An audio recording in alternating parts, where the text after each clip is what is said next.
Olá, sejam bem-vindos, bem-vindas e bem-vindes a Além de Mim, podcast que conta histórias para além de vivências individuais, mas histórias que vão para além de nós, além de mim. Eu me chamo Alastor e eu serei o seu host. Eu sou um homem trans, sou editor, fotógrafo e eu estou para me formar em rádio e televisão. Essa é a primeira parte de 2 episódios voltados para falar sobre representatividade trans dentro e fora das grandes telas. Hoje, com a ajuda da APTA, a Associação de Profissionais Trans do Audiovisual, eu vou conversar com alguns amigos, membros da comunidade trans e que também trabalham com a indústria audiovisual. Mas antes de começar, eu gostaria de dizer que esse podcast está sendo patrocinado pelo RPG A Arca, um jogo sobre resistência, linguagem, corpo, arte e subversão completamente brasileiro, para quem gosta de aventura e uma história muito bem elaborada. A Arca é um sistema de RPG que está em fase de desenvolvimento agora, e você pode ajudar, seja doando R$20 ou compartilhando o link com os amigos. A Arca, a Dandara da última hora, espera por você. Link do Catarse na descrição.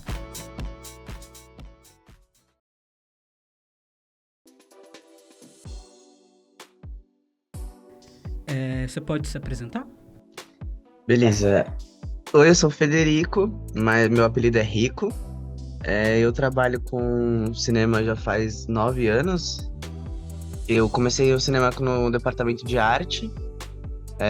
Trabalho hoje para a indústria como assistente de direção de arte, assistente de objetos. E aí, depois de um tempo que eu já estava no departamento de arte, eu comecei a me aventurar como diretor mesmo. E aí comecei a fazer uns videoclipes, fiz um filme na faculdade, depois comecei a fazer uns videoclipes. E agora eu tô produzindo meu primeiro documentário. Boa noite, eu me chamo Zenital, sou uma pessoa de pele parda, estatura média, cabelo longo, loiro, cacheado, tenho barba e sou uma pessoa agênero. Eu comecei no audiovisual através das artes cênicas. Na verdade, falando com sinceridade, eu comecei com audiovisual na maquiagem. A minha carreira começou trabalhando em um salão de beleza em São Paulo, profissionalmente, porque na verdade eu comecei bem novinha a trabalhar com maquiagem e com cabelo, né? E me fizeram um convite para participar de um curta-metragem quando eu estava em São Paulo. E foi minha primeira experiência dentro do audiovisual mesmo, sem ser com a maquiagem. E depois, mais para frente, eu senti a necessidade de mudar de área, porque a área da beleza não estava mais me contemplando enquanto objetivo de vida mesmo, não era mais com o que eu queria trabalhar. E aí eu fui estudar artes cênicas, me aprofundar nas artes cênicas e fiz um curso de atuação para cinema com a Fátima Toledo. Acho que foram as minhas primeiras experiências assim no audiovisual. Bom, eu sou Henri Ferraz. Eu sou um artista visual e pesquisador transmídia, nascido em Guaratinguetá, no interior de São Paulo também. Eu resido em São José dos Campos há 2 anos. Eu sou um trabalhador da cultura, um fazedor de cultura. Eu vim a São José a convite do meu atual coletivo, que é um coletivo de arte contemporânea e performance, e estudo sobre gênero, teoria queer, artes urbanas, que chama Núcleo Bantesma. A gente atualmente reside na Casa Coletiva Núcleo Bantesma, que esse ano recebeu a certificação como ponto de cultura. E eu venho atuando em pesquisas a partir da teoria queer desde sempre, assim. Eu me entendo como uma pessoa transgênero, queer, que habita o não binário. Desde sempre. Eu sempre me vi como uma dissidência, mas sem conseguir me nomear, sabe? Sem conseguir dar nomes especificamente, mas sempre nesse lugar do estranho, do inconformado, do inadequado, sempre. e sem conseguir, muitas vezes, me apropriar disso. Eu sempre vi isso na boca das outras pessoas. Claro, né, vindo com preconceitos, etc e tal. Mas no momento em que, na minha adolescência, eu consegui entender o meu lugar do gênero fluido, entender que eu fui uma pessoa designada masculina ao nascer, mas que isso não me definia, não me hiperdefiniria, que eu poderia ir além disso, quando eu comecei a ter contato com a teoria queer, isso começou a entrar dentro de mim, sabe? E automaticamente, no meu desenho, que eu sou um artista do desenho, nas palavras, nos textos, porque também sou escritor, e aí automaticamente essa necessidade de experimentar outras coisas. Isso a partir das artes, claro. Mas especificamente, por exemplo, no audiovisual, eu comecei a experimentar numa necessidade quase que, ao revisitar essas memórias, eu gostaria de criar com ela, sabe? Tem uma necessidade, vi uma necessidade de confabular com essas inconformações, essas memórias, essas teorias todas, sabe? Dentro de mim. O meu nome é Gaê, eu comecei no cinema 3 anos atrás, eu sou assistente de direção. Eu comecei, na verdade eu já fazia um pouquinho quando eu trabalhava com publicidade dentro de agências, mas na verdade na área de produção, mas eu ficava muito longe do set, eu acabava sendo só cliente. Sim. Daí eu consegui um estágio com cota trans para fazer uma série da HBO, que foi o Da Ponte Pra Lá, como assistente de direção. E desde então é o que eu trabalho, é o que eu gosto de fazer, e faz 3 anos aí que eu tô conseguindo trabalho na área. Começando com representatividade dentro do audiovisual, assim, você consome muitas mídias voltadas para o público trans ou que possuem personagens trans? Não o suficiente. Eu diria que bem pouco, assim. Eu já vi eu vi todos os clássicos, né? Quando eu ainda estava também nesse processo de autoconhecimento, eu assisti muita coisa também. Porque mesmo eu só consigo ver quando alguém no grupo, em algum grupo que eu esteja, fala, tipo, gente, o meu filme que foi feito com essa equipe, sobre isso, tá nessa plataforma, vai aparecer no cinema, coisas assim. Também teve como que fala? Quando você coloca vários filmes pra assistir junto. Tipo um Letterboxd da vida? Tipo, teve uma sessão de filmes da Apta também, coisas assim. Mas quando eu tô, sei lá, no streaming da vida, eu tenho muita dificuldade de saber o que é trans, o que não é, sem uma grande pesquisa em volta. Eu busco por uma questão de fomentar pessoas como eu, e eu acho que é aquela questão, assim, da gente se ver, né? Questão da representatividade. Se não sou eu ali, é como se fosse. Então, sempre que eu vejo um trabalho que tem pessoas trans, eu busco assistir. Eu vi uma série agora, na Netflix até, que chama Tall Pines, que ela é produzida por um trans masculino. E eu vi esses dias, na verdade. Eu achei muito massa, assim, não pelo que a série trata em si, é muito legal também, mas por ver um trans masculino criando uma série, sabe? E ele é o ator principal também, então acho que essa série mexeu comigo por conta disso, assim. E uma coisa que eu converso muito com a produtora executiva que eu trabalho, que é a Rastrecinha Dornelles, é sobre a gente criar as nossas próprias oportunidades, né? Então eu acho que foi isso que esse ator ele fez. Acho que o nome dele é May Smith, eu acho, May Martin, um negócio assim. E, pô, eu fiquei muito emocionado de ver, né? Eu acho que, olha como a representatividade, ela muda as coisas, né? Com certeza. Eu acho que as pessoas só olham para minorias falando sobre si mesmo quando elas querem alguma coisa. Eu acho que nunca é algo por hobby ou algo para entendimento. Eu acho que é quando querem falar sobre pessoas trans e daí precisam consumir esse tipo de mídia para falar que que consumiram esse tipo de mídia, que entenderam alguma coisa. Uma pesquisa muito por cima, é isso que eu percebo. Já fiz alguns projetos de pessoas cis, querendo falar sobre pessoas trans. Até fazem um pouquinho certo, às vezes, de contratar mais pessoas trans para estar na equipe, dos personagens serem trans. Teve um longa que eu fiz, acho que ano passado ou 2 anos atrás, que toda a equipe era trans, que todo o elenco era trans, mas o diretor era cis. Mas nesse cenário, eu acho que tudo bem, quando a pessoa faz certo, né? Mas eu acho que para encontrar essas mídias é muito difícil. Porque é isso, a gente só existe para ser algo sociológico, assim, não para entretenimento. Sim. Falando agora sobre representatividade, qual é a sua visão no assunto? Principalmente quando a gente é meio que Tolkien, né? Tipo, representatividade forçada.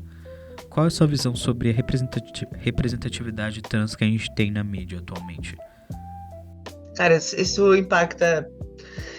É meio dúbio, né? Eu acho. Porque, tipo assim, pegando num panorama daquela novela que teve um tempo atrás, que falava sobre um transmasculino, agora eu não lembro o nome da novela. Mas ela foi uma novela que ela tem muitas controvérsias na narrativa, né? Sobre a nossa história, assim, de ser uma pessoa trans. Mas eu acho que ela também serviu, por uma certa forma, para abrir a cabeça das pessoas com relação às nossas vivências, sabe? Então, usando esse exemplo da novela, eu acho que é importante a gente ter essas temáticas, só que a gente tem que tomar cuidado como que elas são construídas, né? Então, por exemplo, nesse exemplo mais atual que teve agora da Geni Zeppelin, o filme da Ana Mui Laerte, eu acho que é difícil, assim, na verdade, minha opinião é um pouco complexa nesse assunto da Ana Mui Laerte, porque como a Apta também teve ali no papel como facilitador dessa discussão, né? Uhum. Eu acho que são algumas situações meio complexas, tá ligado? Tipo, eu acho que é importante a gente ter essas pessoas fazendo conteúdos, porque acho que é importante todo mundo produzir, as pessoas cis, no caso. Mas eu acho que é isso, a gente tem que tomar cuidado com como a narrativa é contada, né? Então, esse filme, acho que do jeito que as coisas aconteceram, pode ter sido um tiro no pé, sabe? Inspirado na música de Chico Buarque, Geni Zeppelin foi tirada da obra teatral Ópera do Malandro e transformada em filme. A produção foi acusada de transfake, termo que se refere à prática de atores cis interpretando personagens trans, após escalar uma atriz cis para interpretar o papel de Geni, que é uma mulher trans na peça original. Porém, a personagem é normalmente interpretada por um homem cis em teatro. Porque nós, pessoas trans, somos lidos sempre como estagiário, como as pessoas estão causando, como a pessoa que quer entrar no banheiro pra fazer bagunça, né? Então, eu acho que a maneira como a gente se comunica e como as pessoas colocam a gente frente à sociedade, ela ainda não conversa, sabe? Então, eu acho que é um caminho que a gente tem que fazer para as coisas acontecerem, tomando cuidado para que a gente sempre esteja protagonizando as nossas próprias narrativas. Eu vejo que hoje em dia nós temos um pouco mais de acesso, né? Tem alguns trabalhos que a gente consegue se ver, algumas séries e filmes. Tá começando um pequeno processo de inclusão, onde a gente tem alguns editais, a gente tem algumas coisas que incentivam pessoas trans a fazerem filme, ou quando a gente tem uma temática trans, esses editais também prestam mais atenção. São coisas que hoje em dia a gente está conseguindo um pouquinho de espaço para falar sobre, para ter um pouquinho de dinheiro para falar sobre, mas é sempre muito pouquinho. É sempre um pouquinho do pouquinho.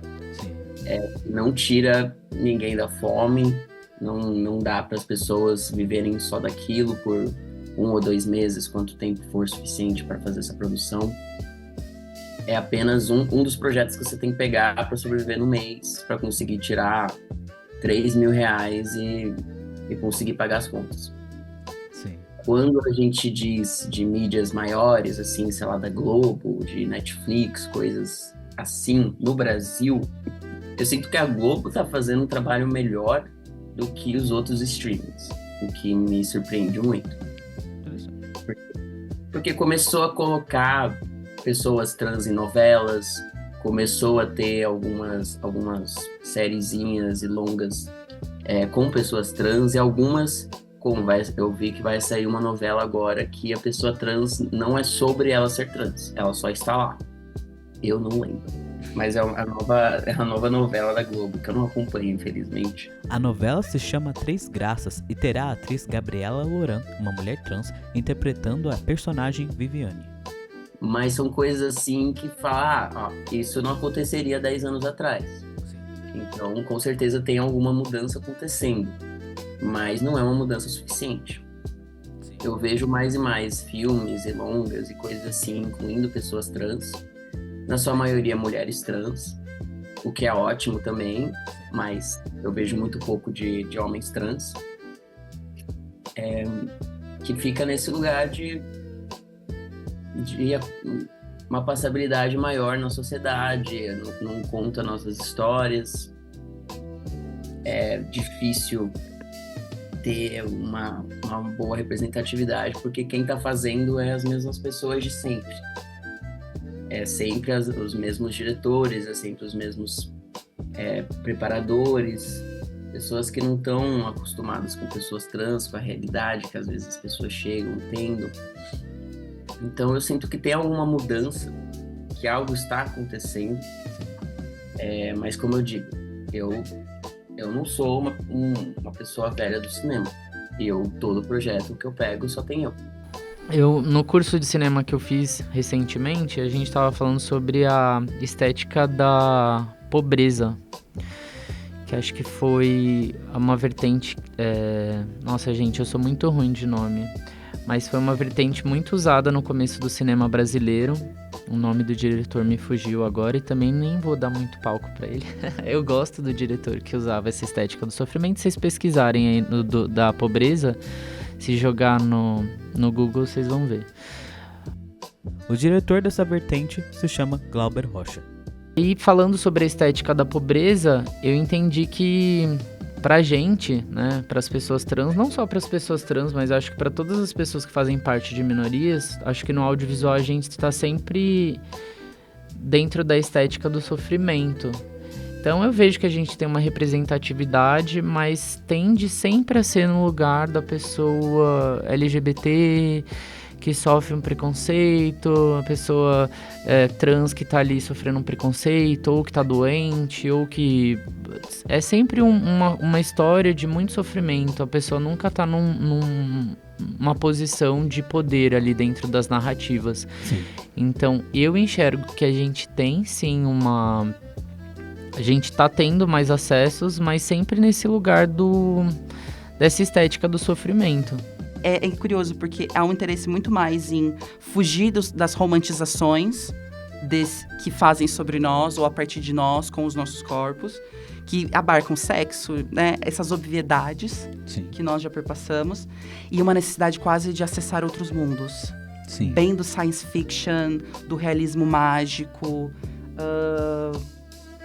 e que me fascina. Então, ao mesmo tempo que eu percebo a violência que está posta, eu também tenho uma necessidade de afirmar que eu vejo a representação do audiovisual como algo que pode e está caminhando para algo fantástico, inédito. Eu vejo coisas inéditas nascendo a todo momento. Quando recebo de amigas trans de outros estados, quando eu mesma consigo produzir também, acho que isso é legal. Quando eu mesma consigo mobilizar corporalidades e não só de amigas, mas buscar, sabe? Fomentar, subsidiar outras formas de narrativa. Para mim, com certeza é isso. É produzir, criar, manter-se imaginativas, apesar de tudo. Sim. Você como um produtor, você sente que ter mais representatividade agora, mais do que antes, né, tem ajudado as pessoas a abrirem a mente em relação a comunidade? Ou você acha que ainda tem muito chão? Eu acho que ainda tem muito chão mesmo. Eu acho que é isso. A gente vive dentro das nossas bolhas, né? Então eu acho que, não sei como que é pra você, mas na minha bolha, do audiovisual principalmente, ela é composta muito por muitas pessoas trans. Então eu acho que a gente tá num caminho legal, mas tem muita coisa pra acontecer ainda, sabe? E eu acho que quanto mais a sociedade vê que a gente existe, mais fica mais fácil das outras gerações que vêm depois da gente se reconhecerem na gente, né? Eu acredito que sim. Acredito que sim. Eu penso sempre que é necessário ter equipes assim, transcentradas, assim, equipes onde tenham mais pessoas trans, porque é muito complicado a gente criar um subconsciente coletivo sobre o que é ser trans e qual é a realidade das pessoas trans quando as nossas histórias estão sendo contadas por pessoas cis. Então, é o que eu tava falando sobre a estética do sofrimento. Eu acredito que sim. A gente tá tendo muito mais visibilidade, mas eu não sei se a visibilidade que a gente tá tendo sempre é num viés positivo para nossa comunidade, porque ela é sempre contada através do olhar do opressor. Então, são sempre pessoas cis que buscam pessoas trans para fazer parte daquela cota e inserem essas pessoas dentro da estética do sofrimento, que era o que eu tava te falando. Então, eu acho que isso meio que reafirma que a gente sempre vai estar ali nas manchetes, numa história, sabe? Eu tenho essa visão de que quando a gente cria um subconsciente coletivo, de que as nossas histórias sempre estão nesses lugares do sofrimento, e que é sempre essa... E tá mesmo, a realidade é que é isso, mas a gente precisa criar um imaginário das pessoas que seja diferente desse. Sim. Então, eu acredito que seja bom que as pessoas nos vejam mais para acostumar com a nossa presença, porque a maior parte das pessoas não tem contato com pessoas trans. Geralmente, as pessoas trans, elas se relacionam entre elas até para não se sentirem o tempo inteiro atacadas, porque, querendo ou não, é sempre um trabalho mental viver na sociedade cis, heteronormativa, porque a gente tem que sair disposto a dar aula e manter a paciência e a paz. Então, eu acredito que sim, assim, mas objetivamente acho que sim. Tem ajudado, mas no geral tem muito a melhorar. E normalmente a gente é contratado só quando tem um personagem trans. Sim. Então, pra gente caber, vamos, né, onde a gente tem sala de roteiro? Em séries, né, normalmente só em séries. E daí você vai fazer uma série inteira sobre um menino X e falam, vamos colocar uma personagem trans. E eu sinto que o que acaba acontecendo é que a pessoa trans acaba ocupando aquele espaço que era do homem gay, né? Que é ser o alívio cômico daquela série, daquele projeto, de ser só, normalmente, uma garota trans que não aceita certos comentários, que é engraçadinha, que vai te chamar pra balada, que vai fazer vogue. Então esse estereótipo meio que continua. E não que seja um estereótipo que não exista na humanidade, mas quando é a única coisa que você mostra, realmente não é legal. Sim. Não coloca todo mundo que, né, a gente só tá mostrando uma realidade várias e várias vezes. E daí a gente perde um pouco a oportunidade, né, de mostrar algo além daquilo.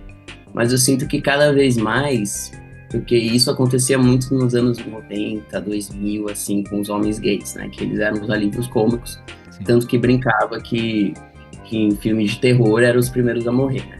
Eu sinto que hoje em dia a gente já identifica um pouco melhor isso. E eu acho que até quando a gente cai nesses estereótipos, a gente consegue trabalhar um pouco melhor eles. Eu penso sempre que é necessário ter equipes assim, transcentradas, assim, equipes onde tenham mais pessoas trans, porque é muito complicado a gente criar um subconsciente coletivo sobre o que é ser trans e qual é a a realidade das pessoas trans quando as nossas histórias estão sendo contadas por pessoas cis. Então, é o que eu tava falando sobre a estética do sofrimento. Eu acredito que sim. A gente tá tendo muito mais visibilidade, mas eu não sei se a visibilidade que a gente tá tendo sempre é num viés positivo para nossa comunidade, porque ela é sempre contada através do olhar do opressor. Então, são sempre pessoas cis que buscam pessoas trans para fazer parte daquela cota e inserem essas pessoas dentro da estética do sofrimento, que era o que eu tava te falando. Então, eu acho que isso meio que reafirma que a gente sempre vai estar ali nas manchetes, numa história, sabe? Eu tenho essa visão de que quando a gente cria um subconsciente coletivo, de que as nossas histórias sempre estão nesses lugares do sofrimento, e que é sempre essa... E tá mesmo, a realidade é que é isso, mas a gente precisa criar um imaginário das pessoas que seja diferente desse. Sim. Então, eu acredito que seja bom que as pessoas nos vejam mais para acostumar com a nossa presença, porque a maior parte das pessoas não tem contato com pessoas trans. Geralmente as pessoas trans, elas se relacionam entre elas até para não se sentirem o tempo inteiro atacadas, porque, querendo ou não, é sempre um trabalho mental viver na sociedade cis, heteronormativa, porque a gente tem que sair disposto a dar aula e manter a paciência e a paz. Então, eu acredito que sim, assim, mas objetivamente acho que sim. Tem ajudado, mas no geral tem muito a melhorar. Você acha que nós, como pessoas trans, que estamos dentro do audiovisual, a gente produz conteúdo com um olhar mais cis?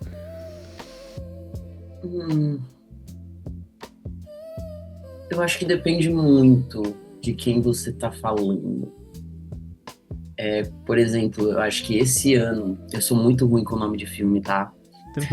Mas esse ano saiu um filme feito por uma diretora trans. Eu não lembro se ela é diretora ou roteirista trans. Que é um filme que a comunidade trans odiou. Que era sobre um cara que trabalhava numa empresa. Começou uma política lá dentro de só contratar mulheres, e ele começa a se vestir como uma mulher para continuar tendo trabalho. Não é necessariamente uma temática trans, mas ao mesmo tempo é um pouquinho. Em algum lugar só que é uma visão muito cis, porque é para ser cis, mas é feito por uma pessoa trans. Eu digo que quando a gente está fazendo filmes para nós mesmos, porque eu sinto que muitas pessoas trans não se importam com o mainstream. Elas não têm vontade de ir para Cannes, ou não têm vontade de que os cis entendam o que a gente está tentando falar. E daí eu já vi muitos filmes onde, tipo, eu me identifiquei completamente, onde a narrativa completamente diferente do que eu tô habituado, né, assistindo muitas coisas de pessoas cis, e é maravilhoso. Eu acho que sim, assim, porque eu acho que a gente constrói os nossos pensamentos, a nossa lógica criativa a partir das coisas que a gente vê e como a gente é ensinado a pensar, né? E a gente tá imerso até o pescoço, mais a cabeça afogado numa lógica cisgênera, né? Então eu acho que não tem como a gente inverter essa lógica de visão, porque é aquilo que a gente foi ensinado a pensar e é o que a gente enxerga todos os dias, né? Então eu acho que, ao contrário do que perder esse olhar colonizador, que eu acho que é muito difícil, a gente entra num palco de resistência mesmo, sabe? Então, eu acho que as pessoas, hoje em dia, pessoas trans, elas também têm trazido as nossas próprias narrativas, e acho que também só isso. Entende o que eu tô falando? Tipo assim, eu acho que eu, por exemplo, por ser uma pessoa trans, eu não preciso contar a história de uma pessoa trans, por exemplo. Mas eu posso contar qualquer história de ficção aí, como exemplo, e trazer uma personagem trans que ela é outra coisa além de ser trans, né? Porque, tipo, você não é só uma pessoa trans, eu não sou só uma pessoa trans, nós somos muitas outras coisas além disso, né? Em algum momento também somos trans, sabe? Em algum momento, assim, dessa trajetória, né? Então, por exemplo, eu me considero, tipo, acho que existem formas da gente dizer sobre nós, né? Então, tipo, eu sou o Federico, eu sou arte educador, eu sou cineasta e eu sou transmasculino. Tem pessoas, por exemplo, que se dizem, por exemplo, eu sou rico, eu sou transmasculino, e aí vem as outras coisas. Então, eu acho que a forma como a gente também se enxerga diz muito sobre como a gente vai contar as histórias, né? Eu acho que eu acho que a gente ainda vê com esse olhar colonizador justamente por isso, porque você não precisa falar um filme sobre o Alastor falando que ele é uma pessoa trans. Eu posso só contar você e contar um pouco do seu trabalho. E, entende? Porque a gente não. Ninguém vai fazer um filme sobre uma vovó e vai falar, não, então essa vovó é cisgênera, heterossexual. Isso não, às vezes não importa pra história, às vezes tá implícito lá. Mas eu acho que quando é sobre nós, a gente ainda reforça esse papel. Olha, essa é uma vovó, ela é uma mulher trans. Justamente por conta dessa cadeia de produção, sabe? Porque as pessoas trans, quando elas estão dentro de uma equipe, elas estão respondendo a uma pessoa que tá querendo ou não acima delas numa hierarquia de dinheiro mesmo, de posição de poder.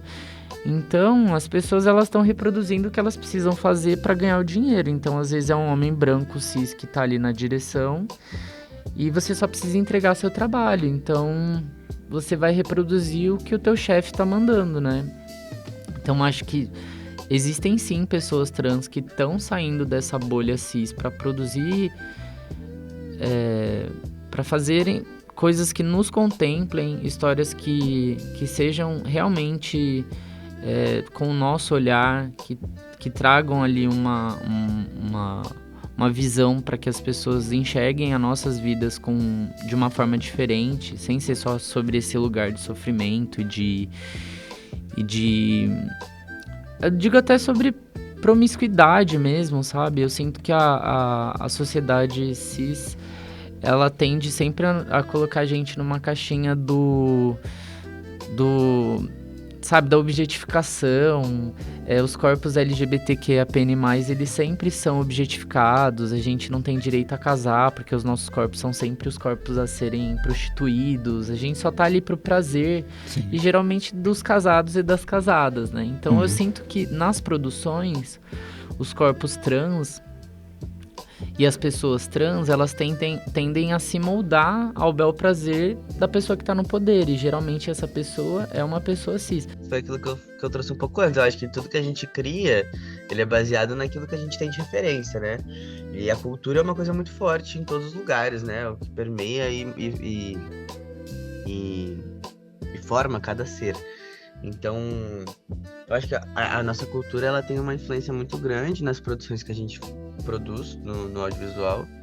E eu acho que o resto do mundo tem um olhar colonizador sobre a nossa história, tanto do Brasil quanto de nós pessoas trans, porque é isso, a gente não tem palco para falar sobre nós mesmos, né? Não sei se a pergunta era essa, mas eu acho que as produções são diferentes, assim, tanto com relação a recursos, quanto com relação ao olhar, porque é isso, por exemplo, o Ainda Estou Aqui, né, que ganhou prêmios e afins, ele foi um filme de 8 milhões, né, de reais, que para um orçamento de um longa-metragem, dessa esfera é muito pequeno, né, um orçamento muito baixo. Onde a gente vê hoje filme, e assim, é um filme que ele traz uma história do nosso país, ele retrata a ditadura, pessoas que foram importantes para esse momento histórico.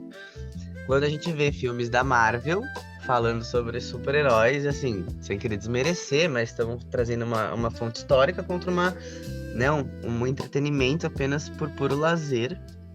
E onde esses filmes da Marvel, que não tem uma profundidade ali no conteúdo, são milionários, né? São feitos com milhões de dólares, com bilhões de dólares, uma bilheteria que se paga o filme, fora a campanha quase nula que eles precisam fazer porque o filme se vende sozinho, né? Então, ao contrário do Brasil, que a gente tem que investir uma puta grana só nesse marketing, né? Tipo, essa campanha do Ainda Estou Aqui no Oscar e afins foi um trabalho financeiro, orçamentário, de gestão e marketing muito forte, tá ligado? Pra levar o filme até lá. Tem produções que nos contemplam, sim, mas são produções transcentradas, que era aquilo que eu te falei. Quando uma pessoa trans está numa posição ali de chefia, que tá ali direcionando o viés ideológico daquela obra, a gente consegue se sentir mais representado. Mas não é porque tem necessariamente uma pessoa trans na produção que a gente vai conseguir se enxergar naquele trabalho, porque às vezes aquela pessoa só tá entregando, sabe? Emília Pérez aí. Pois é, Emília Pérez, e tem várias, gente, eu não quero me comprometer, mas tem tanta coisa assim, mas eu vejo trabalhos muito, muito incríveis também, que não necessariamente a equipe é toda trans, mas de pessoas cis, que são pessoas que buscam entender e nos respeitar. Por exemplo, Manhãs de Setembro, da Lineker, que é uma série maravilhosa, e que tira a gente também desse lugar só do tipo, meu Deus, coitadinho, não sei o que se aprofunda nas nossas histórias. Querendo ou não, a personagem principal é uma mulher trans. Tem Pose também, que é uma série da Netflix que eu amo. Então, e de trabalhos brasileiros assim, por exemplo, eu fui uma das pessoas que, nossa, gente, agora vai lançar um filme que acabaram de gravar recentemente, que é Genio Zeppelin. Eu fui uma das pessoas que mais causou, assim, na internet pra que não fosse uma mulher cis pra fazer o papel da Geni, né? Então, querendo... Um homem cis que é no teatro. Então, são essas... Quando a gente não é trocado por uma pessoa cis, a gente tem que se adequar à visão deles de mundo, né? E geralmente a visão deles de mundo sempre coloca a gente ou numa estética de sofrimento ou numa objetificação sexual. Eu nem digo... Eu falo de promiscuidade, mas eu nem acredito nisso, assim, sobre promiscuidade. Mas eu digo... A gente não poder, sabe, nunca tá num contexto de família. Sim. Nunca é, tipo, uma CEO. Nunca, sabe? É sempre a pessoa que tá se prostituindo. Ou é sempre a pessoa que é amante. Ou, sabe? São sempre os mesmos papéis. E a gente nunca sai dessa vertente que é a pessoa LGBT é sempre a pessoa que vai estar inserida nessa bolha do... Ou pra enganar a pessoa cis. Então eu vejo que mesmo quando tem pessoas trans, às vezes elas só estão tentando pagar as contas delas, sabe? Sim. Quando tem, né? Quando tem essa questão também. Muito obrigado pela sua participação. Você tem algum recado final pra dar pro público? Deixa eu pensar. Claro. Eu acho que meu recado final para as pessoas trans, produtoras de audiovisual, é continuem produzindo, sabe? Há inúmeras formas de produzir no audiovisual. E salvaguardar o seu corpo, as suas narrativas, a sua memória é fundamental. Pra você, pessoa cis, que tá ouvindo isso aqui, se você se permitir interagir com pessoas trans e aprender com elas, você vai conhecer um mundo